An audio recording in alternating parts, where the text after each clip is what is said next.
Maul's plans for the underworld take a turn in episodes 3 and 4 of Maul Shadow Lord. Following on from episode 2's ending, Devon is the focus of episode 3, and we actually get a tempting offer from Maul, who ends up relating to the young Padawan's plight since Palpatine didn't just take down the Jedi Order when he enacted Order 66, he also cast Maul aside and his brother and mother were killed by his hand. So he's got just as much hatred for Palpatine and the Empire as Devon does. Widow's voice in the opening of episode 3 was really fucking great. Like, it's been great all throughout these couple of episodes, but in the start of episode 3, it just sounded so evil and so manipulative. Like he's doing all of the stuff that had happened on him to Palpatine. He's basically grooming and seducing this young Padawan to join the dark side, and you can see all these little bits that he's trying to do to convince her, and I really like that Witwer went there with the voice. He makes it slightly deeper and a bit more menacing, and when he's playing all of these like tricks on Devon through the darkness, and, you know, in the shadow and everything, his voice gets a great echo onto it, so it makes it this cool otherworldly voice. Maul sees Devon as a weapon against the Empire,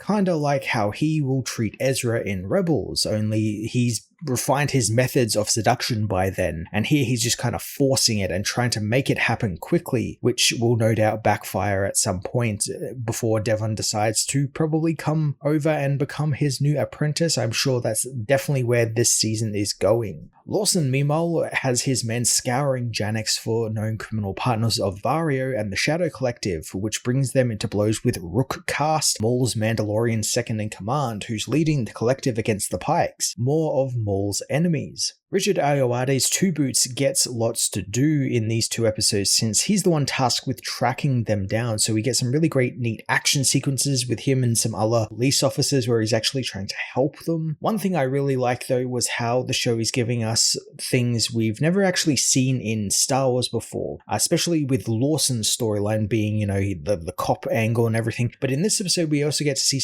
just casual stuff, so like a giant sports stadium, as Lawson has a moment with his son Riley, who's playing a kind of highlight lacrosse type game called Botkin. It's great seeing a cop detective character actually having an active role in his kid's life. Usually the trope is, you know, he's cut off from them, he doesn't have access to them because, you know, him and his wife have split up or something, they're dead, or he just has a very, very turbulent relationship. And there's bits of that through Lawson's relationship with Riley that were hinted at in the last 2 episodes, but it's very subdued. It's not being played into the trope all that much. It's not the defining trait of these 2 characters' relationship, and I like that we can have moments like this where he goes and like tries to bond with his son but then is called back to his job because it's very important to him. One big revelation is Lawson's ex-wife works for the Empire, which is part of the reason why he doesn't actually want them butting in on his investigation, since as I said before, they'll see any chance to come in and take over another planet, absorb them into the Imperial Collective. So I can see why he doesn't want to do that, especially because they will probably, because, you know, they'll find out that Maul is there, they'll unleash an Inquisitor. And I really like how Two Boots compares it to the Republic and how it's kind of how the Republic would work, where, you know, they would get word of like something going on a planet, you know, some civil distress or something, you know, something like that. And they would send a Jedi Knight to go and deal with it. And the Empire is basically doing the same with their Inquisitors. The biggest difference being the Republic would just kind of ask for permission, and the Empire don't usually ask for permission. Lawson being a man to try and hang on to his world and spare them from the Empire is such a good angle to take with a lawman. He's now being pulled back and forth between his duty and what is actually right, and I'm sure it's going to make him ally himself with Maul at some point against the Empire. I'm sure that is where his storyline is going. Maul stirring Devon up also leads to a big lightsaber battle, which in the new art style just looks gorgeous, and it's a great look at where Maul is in his life. You know, Devon is, you know, rather headstrong and sure of herself. She is a Padawan, still learning, very frustrated with how her master is kind of treating this whole life in exile thing. So she's very much like a young Maul in that regard. You know, Maul was very, you know, animalistic and rage-fueled and, you know, unfocused. But Maul here in, you know, he's much older. He's got a bit of experience behind him, so he's very focused. He knows what works and what doesn't, and that's where he comes to Devon to try and offer her that focus of her anger, which doesn't of course work right away, and she ends up escaping from his grasp. Episode 4 sees Maul's targeting of the Pikes come to a head as Vario is used to get close to Imperator Krim, and Maul is able to take on the head of the Pikes and actually take him out in a really cool scene where he tricks them into thinking a Zabrak that he lets loose on their ship is actually him, but it's actually not. He knew Vario was going to betray him. I'm liking the show is filling in smaller gaps in Maul's life too, since during all of this he talks about how after the fall of Mandalore and when he got away from Ahsoka and Rex, he came to the Pikes and they just flat out refused to help him, which is why he's planning on killing them. And I like that we get little bits like that kind of fill in the little gaps between Maul's life and how he lost all his power and then is now starting to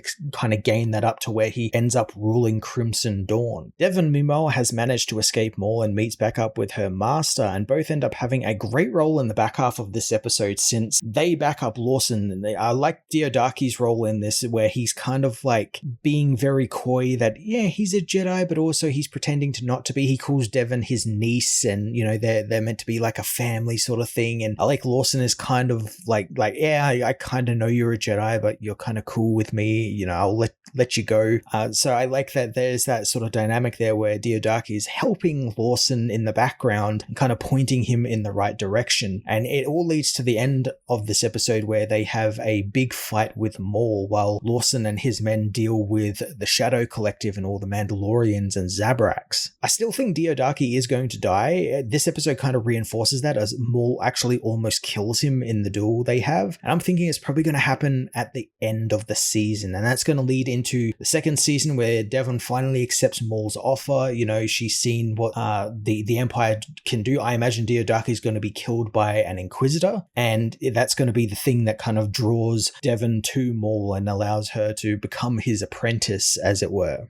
The Empire's presence is actually also felt as they finally arrive on Janex thanks to two books going behind Lawson's back and contacting them. The final shot of the Star Destroyer looming over the city, it's blocking out the light and just taking up all the space over the city. It's just so good. This new art style is just so good. It just looks so gorgeous and so pretty. All these like painted brush strokes in the animation. It's just, I have no idea how they do any of that sort of stuff. It's like magic to me, but it just looks fantastic. So I really liked these two episodes. I do feel like they probably could have been combined into one episode though, since a lot of it is a retread of that first episode, specifically the Maul Shadow Collective stuff with him hunting down another member who he's got to kill. It's kind of the same as what we saw in those first two episodes, so I kind of wish they'd done something differently a little bit slightly. The unique position Lawson is in with the Empire has really captured me. I really like his storyline. It's really interesting. It's something we've never really seen in Star Wars so far. I like that he seems to be quite a complex character where he wants to do what's right but knows that entails bringing the Empire in, so he doesn't want to do that. And as I said, it's probably going to lead him to team with Maul eventually against the Empire. And the same goes for Devon, who's on the right path to the dark side. I'm going to give both these episodes an 8 out of 10.